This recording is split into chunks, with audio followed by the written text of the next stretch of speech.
પ્રકરણ 9 વન અને વન્યજીવ સંસાધન. વિદ્યાર્થી મિત્રો, માનવનું અસ્તિત્વ પ્રગતિ અને વિકાસ સંસાધનોને આભારી છે. આદિકાળથી કુદરત પાસેથી વિભિન્ન ચીજો મેળવીને આપણે આપણી જરૂરિયાતોની પૂર્તિ કરતા આવ્યા છીએ. જેમાં જંગલો અતિ મહત્વનું સંસાધન લેખાય છે. જંગલોનો સામાન્ય અર્થ વૃક્ષો, ઝાંખરા કે ઘાસનો સમુચ્ચય.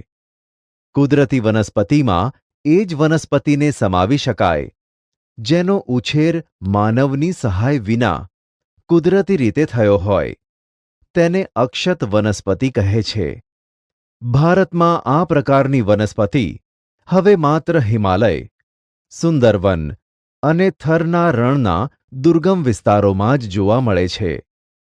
જંગલોનું વર્ગીકરણ. આ વર્ગીકરણ જુદી જુદી દ્રષ્ટિએ કરવામાં આવે છે. આબોહવાને આધારે જંગલના પ્રકારો તમે ધોરણ 9માં શીખી ગયા છો. અહીં આપણે વહીવટી તથા માલિકી અને વ્યવસ્થાપનની દ્રષ્ટિએ પડતા જંગલોના 3 પ્રકારો જાણીશું. વહીવટી દ્રષ્ટિએ જંગલોના પ્રકાર.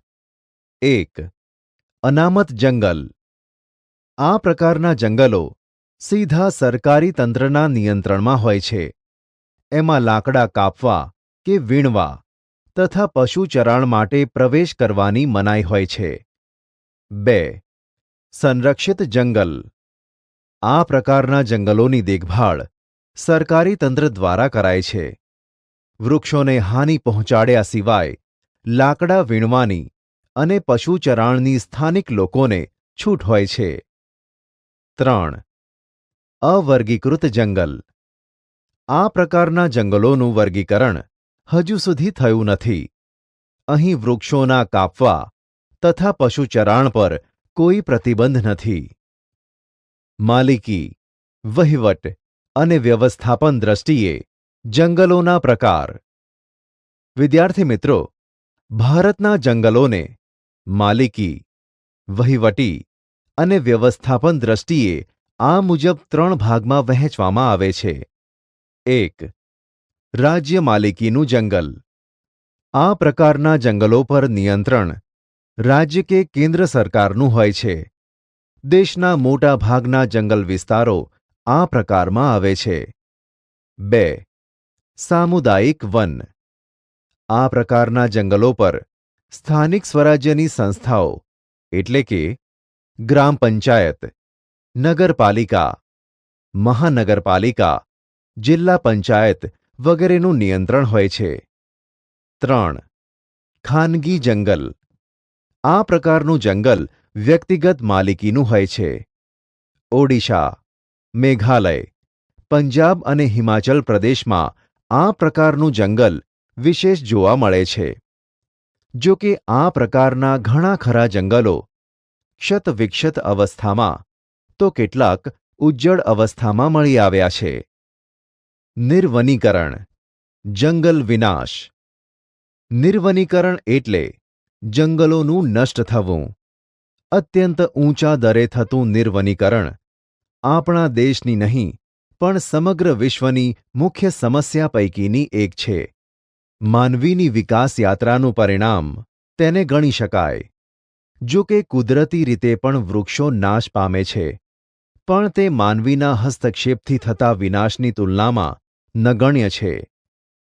નિર્વનીકરણની અસરો. વિદ્યાર્થી મિત્રો, નિર્વનીકરણ અસરો વ્યાપક રીતે અનુભવાય છે. વાતાવરણમાં કાર્બન ડાયોક્સાઇડની માત્રા વધે છે. હરિતગૃહ પ્રભાવની એટલે કે ગ્રીનહાઉસ ઇફેક્ટ અસરો વધારે ઘેરી બને છે. વૃક્ષોનું આચ્છાદન દૂર થતાં માટીના ધોવાણથી ખેતી ફળદ્રુપતાની સમસ્યા વધે છે. દ્વીપકલ્પીય ભારતના જંગલોમાં મોટા પાયા પર થયેલ નિર્વનીકરણના કારણે જંગલ વિસ્તાર ઘટ્યો છે. વળી અનેક સજીવોએ પોતાના કુદરતી આવાસો ગુમાવ્યા. તેના પરિણામે વન્યજીવો ખોરાક અને પાણીની શોધમાં માનવ વસવાટના ક્ષેત્રો તરફ આવી ચડે છે. માંસાહારી વન્યજીવો દ્વારા જંગલની નજીકના ક્ષેત્રોમાં વસતા પશુપાલકોના પાલતુ પશુઓના મારણના બનાવો વધી રહ્યા છે. વન સંરક્ષણ અંગેના ઉપાયો. લાકડાના વિકલ્પે વાપરી શકાય તેવી સામગ્રી માટે સંશોધનો હાથ ધરવા. તેથી લાકડાનો વપરાશ ઘટતા વનો બચશે. જ્યાં જરૂરિયાત કે વિકાસ માટે નિર્માણ કાર્ય કરતાં જે વૃક્ષો અનિવાર્યપણે કાપવા પડે તેની જગ્યાએ નવા એ જ પ્રજાતિના વૃક્ષો વાવવા જોઈએ. અપરિપક્વ વૃક્ષોના કાપવા પર સંપૂર્ણ પ્રતિબંધ મૂકવો જોઈએ. જે ઉદ્યોગો જંગલોમાંથી કાચો માલ મેળવે છે તેને ભવિષ્યની જરૂરિયાત સંદર્ભે વનીકરણ માટે ફરજ પાડવી જોઈએ. ઇકો ટુરિઝમના વિકાસના નામે જંગલની સ્થિતિ ન જોખમાય તે માટે કડક રીતે નિયમન કરવું. સ્થાનિક લોકોમાં આ અંગે વ્યાપક જનજાગૃતિ કાર્યક્રમોનું આયોજન કરવું. શાળા કોલેજોમાં શીખવાતા પાઠ્યક્રમોમાં આ અંગેની વિગતો સમાવવી અને વન સંરક્ષણની વિશેષ જરૂરિયાત સમજાવવી. ઘાસચારો અને બળતણ માટેની જરૂરિયાત માટે સામાજિક વનીકરણ અને કૃષિ વનીકરણને આયોજનબદ્ધ પ્રોત્સાહક પગલાં ભરી સઘનપણે વિસ્તારવા. બળતણની જરૂરિયાતમાં લાકડાના વપરાશને બદલે સૌર ઊર્જા, કુદરતી વાયુ વગેરે જેવા વિકલ્પો અપનાવવા જોઈએ. વન સંસાધનોનો કરકસરભર્યો ઉપયોગ કરવો. કીટકોથી ક્ષતિગ્રસ્ત થયેલા વૃક્ષોને દૂર કરવાથી અન્ય તંદુરસ્ત વૃક્ષોના વિકાસની પ્રક્રિયા ઝડપી બને છે. દાવાનળથી જંગલોને ભારે નુકસાન થાય છે. તેના શમન માટે રાષ્ટ્રીય સ્તરે અલાયદું તંત્ર કે દળ ઊભું કરવું. જંગલ ક્ષેત્રોમાં આવેલા ધાર્મિક આસ્થા કેન્દ્રો પર ભરાતા મેળા, યોજાતા ભંડારા કે પરિક્રમા સમયે પરિવહનની સુવિધા વધતા અને પ્રવાસ સુગમ થતા હજારો યાત્રિકો પહોંચે છે. તે સમયે થતો કચરાનો યોગ્ય નિકાલ ન થવાથી જંગલ દૂષિત થાય છે. પશુચરાણ માટે અલાયદા વિસ્તારો રાખવા જોઈએ. વૈવિધ્યસભર વન્યજીવન. ભારતમાં આબોહવા અને ભૂપૃષ્ઠની દ્રષ્ટિએ ઘણી વિવિધતા જોવા મળે છે. આ ભૌગોલિક વૈવિધ્યતાને કારણે જીવજંતુઓ, પશુ પક્ષીઓ અને વનસ્પતિમાં વિવિધતા જોવા મળે છે. વિશ્વમાં પશુ પક્ષીઓની લગભગ 15 લાખ જેટલી પ્રજાતિઓ છે. તેમાંથી 81,251 જેટલી પ્રજાતિઓ ભારતમાં જોવા મળે છે. જૈવ વિવિધતાની દ્રષ્ટિએ જોઈએ તો ભારત વિશ્વમાં 12મા સ્થાને છે. ભારતમાં એશિયા, યુરોપ અને આફ્રિકાના 3 પ્રકારના વન્યજીવો જોવા મળે છે. આફ્રિકાના ઝરખ, ચિંકારા, યુરોપીય વરુ, જંગલી બકરીઓ અને કશ્મીરી મૃગ. દક્ષિણ પૂર્વ એશિયાના હાથી, ગિબન કે જે વાંદરાની એક જાત છે વગેરે જોવા મળે છે. ભારતના જૈવ વૈવિધ્યમાં કાળા રંગના રીંછ, એક શિંગી ભારતીય ગેંડો, હરણ, વિવિધ પ્રકારના સાપ, મુખ્ય પક્ષીઓમાં મોર, ઘોરાડ, બાજ, કલકલિયો, સુરખાબ અને સારસ જોવા મળે છે. હિમાલયમાં ઊંચાઈ પર જોવા મળતો હિમદીપડો અને ત્યાં જ શીતવનોમાં જોવા મળતું લાલ પાંડા વિશિષ્ટ પ્રાણીઓ છે. દુનિયામાં વર્તમાન સમયમાં ભારત એક એવો દેશ છે જેમાં વાઘ અને સિંહ તેમના કુદરતી આવાસમાં વિચરે છે. શિયાળા દરમિયાન રાજસ્થાનમાં કેવલાદેવના રાષ્ટ્રીય ઉદ્યાન, ભરતપુર અને ગુજરાતના નળ સરોવર જેવા જલપ્લાવિત વિસ્તારોમાં અસંખ્ય યાયાવર પક્ષીઓ દૂર દૂરથી શિયાળાની ઋતુ ગાળવા આવે છે. ઓડિશાના સમુદ્ર કિનારાના રેતીના તટે સમુદ્રી કાચબા ઈંડા મૂકવા આવે છે. ભારતીય અજગર અને વિવિધ પ્રકારના સાપ તથા દક્ષિણના ગીચ વર્ષા વનોમાં રાજનાગ જોવા મળે છે. લુપ્ત થતું વન્યજીવન. આજે વિશ્વના અસંખ્ય વન્યજીવો વિનાશ થવાના આરે ઊભેલા છે. શક્તિશાળી જંગલી પ્રાણી વાઘ ગત સદીની શરૂઆતમાં સમગ્ર ભારતમાં જોવા મળતા હતા. તે સમયગાળામાં ગુજરાતમાં ઈડર, અંબાજી, પંચમહાલ અને ડાંગના જંગલોમાં વાઘ જોવા મળતા હતા. આજે ગુજરાતના જંગલોમાંથી વાઘ સંપૂર્ણપણે નષ્ટ થયા છે. ભારતના જંગલોમાંથી ચિત્તો નષ્ટ થઈ ચૂક્યો છે.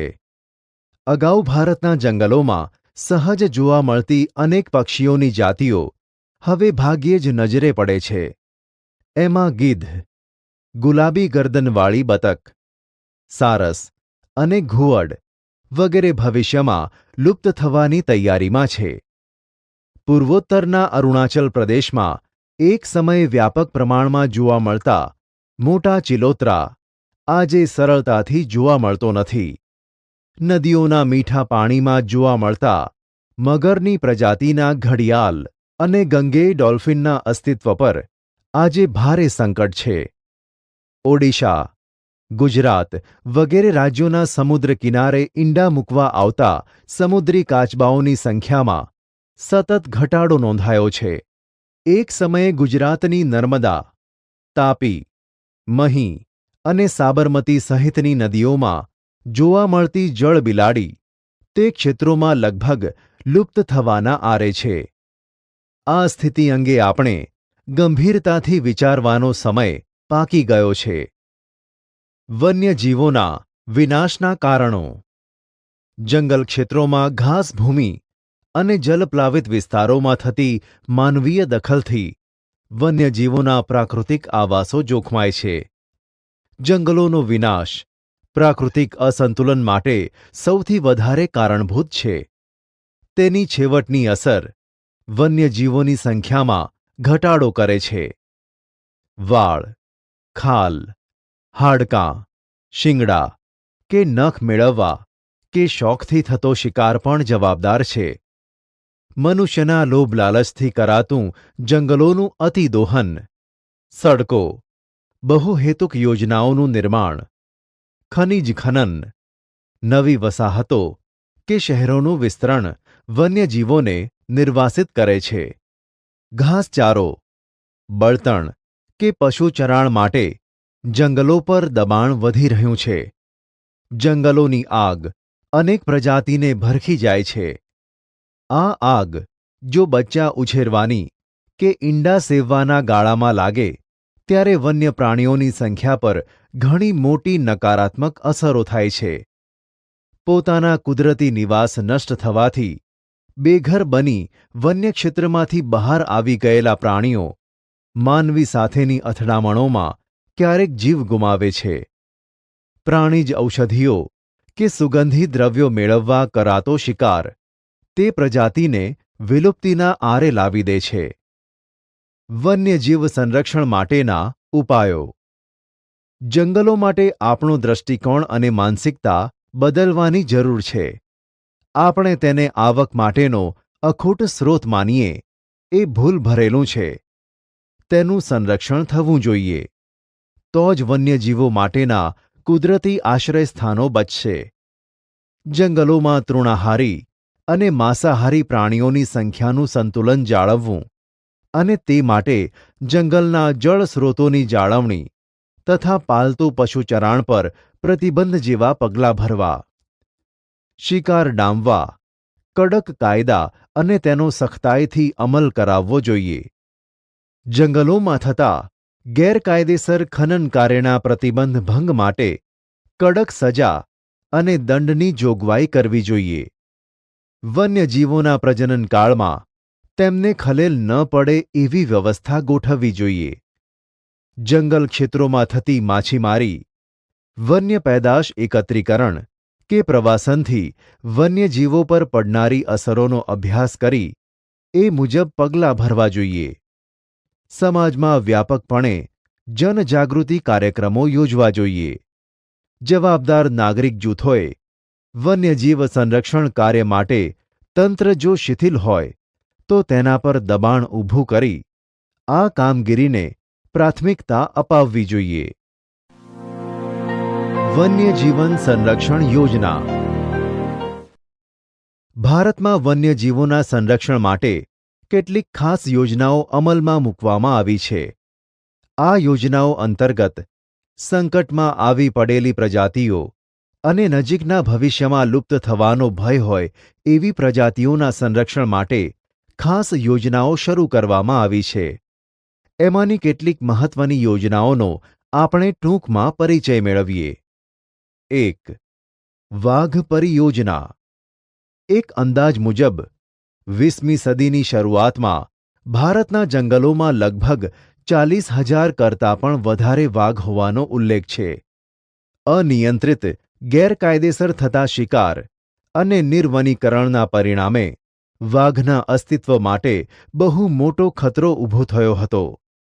તે સંજોગોમાં 1971માં વાઘ બચાવના હેતુથી આ પરિયોજના શરૂ કરાઈ, જે મુજબ વાઘના કુદરતી આવાસોને સુરક્ષિત રાખવા અને તેનું પર્યાવરણીય સંતુલન જાળવવા રાષ્ટ્રીય સ્તરેથી શ્રેણીબદ્ધ પગલાં લેવામાં આવ્યા.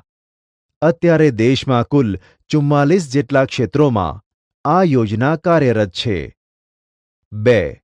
હાથી પરિયોજના. 1992માં પ્રોજેક્ટનો આરંભ કરવામાં આવ્યો. એનો મુખ્ય હેતુ હાથીઓને તેમના કુદરતી આવાસોમાં સંરક્ષણ આપવાનો અને તેમના કુદરતી નિવાસસ્થાનો, તેમના સ્થળાંતર માર્ગોનું સંરક્ષણ કરવું એ છે. હાલ દેશમાં હાથીઓ માટેના 26 જેટલા સંરક્ષિત વિસ્તારો છે. આ યોજનાના અમલીકરણ બાદ જંગલોમાં હાથીઓની સંખ્યામાં વધારો થયો છે. આ ઉપરાંત આ યોજના પાલતુ હાથીઓના પાલન પોષણ માટે પણ કામગીરી કરે છે. 3. ગેંડા પરિયોજના. આ પરિયોજના એક શીંગી ભારતીય ગેંડાના સંરક્ષણ માટે બનાવવામાં આવી છે. ભારતમાં મોટા ભાગના ગેંડા અસમ રાજ્યમાં જોવા મળે છે. આ ઉપરાંત પશ્ચિમ બંગાળના સુંદરવનમાં પણ તે જૂજ સંખ્યામાં મળી આવે છે. રાઇનો વિઝન 2020ની વ્યૂહરચના મુજબ ભારતમાં ગેંડાની સંખ્યા 3,000 સુધી લઈ જવાનો લક્ષ્યાંક રખાયો છે. 4. ઘડિયાલ પરિયોજના. મીઠા પાણીમાં જોવા મળતી મગરોની આ પ્રજાતિ 1970ના દશકામાં લુપ્ત થવાને આરે હતી. ત્યારે ભારત સરકારે સમયસરના પગલાં લઈ આ પરિયોજના શરૂ કરી. 5. ગીધ પરિયોજના. ગીધ એ કુદરતનો સફાઈ કામદાર. તે મૃત ઢોરનું માંસ ખાય છે. ભારતમાં ગીધની કુલ 9 પ્રજાતિઓ જોવા મળે છે. ગીધોની સંખ્યામાં થયેલા અસાધારણ ઘટાડાને લીધે 2004થી આ યોજના શરૂ કરાઈ. 6. હિમદીપડા પરિયોજના. હિમાલયમાં લગભગ 3,000 મીટરની ઊંચાઈએ જોવા મળતી આ પ્રજાતિ બરફમાં રહે છે. સ્થાનિક લોકોમાં હિમદીપડા બાબતે જાણકારી વધે અને તેના સંરક્ષણ માટે લોકો જાગૃત થાય, તે હેતુથી 2000માં આ પરિયોજના શરૂ કરાઈ. આ ઉપરાંત કશ્મીરી હંગુલ પરિયોજના, લાલ પાંડા પરિયોજના, મણિપુરમાં જોવા મળતી એક વિશિષ્ટ હરણની પ્રજાતિ માટે મણિપુર થામિલ પરિયોજના, ગંગા બ્રહ્મપુત્રા નદીમાં જોવા મળતી ગંગા ડોલ્ફિન પરિયોજના પણ કાર્યરત છે. અભયારણ્યો, રાષ્ટ્રીય ઉદ્યાનો અને જૈવ આરક્ષિત ક્ષેત્રો. વિદ્યાર્થી મિત્રો, વન્યજીવોના સંરક્ષણ હેતુસર અભયારણ્ય, રાષ્ટ્રીય ઉદ્યાન કે જૈવ આરક્ષિત ક્ષેત્રોની સ્થાપના કરવામાં આવે છે. આ ત્રણેય શબ્દો એકબીજાના પર્યાય જેવા લાગે છે, પરંતુ એમાં તફાવત છે. આપણે તેનો પરિચય મેળવીએ. 1. અભયારણ્ય. ચોક્કસ મર્યાદામાં માનવ પ્રવૃત્તિઓને અનુમતિ આપવામાં આવે છે. સત્તાધિકારી પાસેથી અનુમતિ મેળવ્યા બાદ પાલતુ પશુઓને ચરાવવાની છૂટ મેળવી શકાય છે. વન્યજીવ અભયારણ્યની સ્થાપના કોઈ એક વિશેષ પ્રજાતિના સંરક્ષણ માટે કરાય છે. અભયારણ્યની સ્થાપના રાજ્ય સરકાર દ્વારા જરૂરી પ્રક્રિયા દ્વારા કરી શકાય છે. પેરિયાર, ચંદ્રપ્રભા, એતુર નાગરમ અભયારણ્ય જાણીતા અભયારણ્યો છે. 2. રાષ્ટ્રીય ઉદ્યાન. અભયારણ્યની તુલનામાં આ વધારે સંરક્ષિત ક્ષેત્ર છે. તેમાં એકથી વધારે પારિસ્થિતિકી તંત્ર સમાવિષ્ટ હોય છે. પાલતુ પશુઓને ચરાવવા પર સંપૂર્ણ પ્રતિબંધ હોય છે. અભયારણ્યની જેમ તે કોઈ એક વિશેષ પ્રજાતિ પર કેન્દ્રિત હોતું નથી. તેની સ્થાપના રાજ્ય અને કેન્દ્ર સરકારના સંકલનથી કરાય છે. કાઝીરંગા, કોર્બેટ, વેળાવદર, દરિયાઈ રાષ્ટ્રીય ઉદ્યાન, ગીર, દચીગામ વગેરે અગત્યના રાષ્ટ્રીય ઉદ્યાનો છે. 3. જૈવ આરક્ષિત ક્ષેત્ર. તેની રચના આંતરરાષ્ટ્રીય માપદંડો અનુસાર કરાય છે, જે તે ક્ષેત્રની પ્રાકૃતિક અને સાંસ્કૃતિક વિવિધતાનું સંરક્ષણ કરવાનો હેતુ રહેલો છે. તે ક્ષેત્રમાં થતી બધી વનસ્પતિ, જીવજંતુઓ અને જમીન ઉપરાંત ત્યાં વસતા માનવ સમુદાયોની જીવનશૈલીનું પણ સંરક્ષણ કરાય છે. ત્યાં જૈવ વૈવિધ્ય બાબતે સંશોધન અને પ્રશિક્ષણ માટેની ખાસ સવલતો ઊભી કરાય છે. આ પ્રકારે ઘોષિત વિસ્તારોમાં તમામ પ્રકારની બહારની માનવીય ગતિવિધિ સંપૂર્ણપણે પ્રતિબંધિત હોય છે. આ ક્ષેત્રનો સરેરાશ વિસ્તાર એકંદરે 5,000 ચોરસ કિલોમીટરથી મોટો હોય છે. નીલગિરી, મન્નારની ખાડી, ગ્રેટ નિકોબાર, સુંદરવન, પંચમઢી વગેરે દેશના મહત્વના જૈવ આરક્ષિત ક્ષેત્રો ગણાય છે. ગુજરાતના કચ્છના રણની વિશિષ્ટ પરિસ્થિતિમાં સંરક્ષણ હેતુસર 2008ની સાલમાં તેને જૈવ આરક્ષિત ક્ષેત્ર ઘોષિત કરાયું છે. વિદ્યાર્થી મિત્રો, વિકાસની પ્રક્રિયા અનિવાર્ય છે, પણ સાથે સાથે આપણે સમગ્ર જીવસૃષ્ટિ પર પડનારા દુષ્પ્રભાવોની અસરોનું પણ આયોજન દરમિયાન ખ્યાલ રખાય તે અત્યંત જરૂરી છે. કોઈ એક પ્રજાતિ જ્યારે સંપૂર્ણ નષ્ટ થાય કે સંકટમાં આવે ત્યારે આહાર શૃંખલામાં પડતી ખલેલના પરિણામો ઘણા ખરા દૂરવર્તી હોય છે. સમગ્ર આહાર શૃંખલામાં દરેક જીવજંતુની ચોક્કસ ભૂમિકા છે. જો કોઈ જીવ નષ્ટ થાય તો આખા માળખામાં ભારે વિક્ષેપ અનુભવાય છે. આહાર શૃંખલામાંથી એકાદ સજીવ દૂર થતાં લાંબા ગાળે તેના પરિણામે સમગ્ર નૈસર્ગિક તંત્ર તૂટી પડે છે. મનુષ્ય સુધી આ અસરો મોડી પહોંચે છે. તેથી આપણે આજે વધારે સજાગ નથી.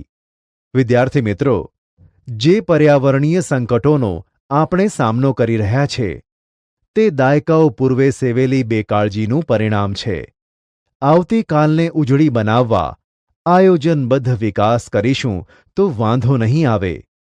પર્યાવરણ સાથેનો મૈત્રીપૂર્ણ વ્યવહાર આજની તાતી જરૂરિયાત છે.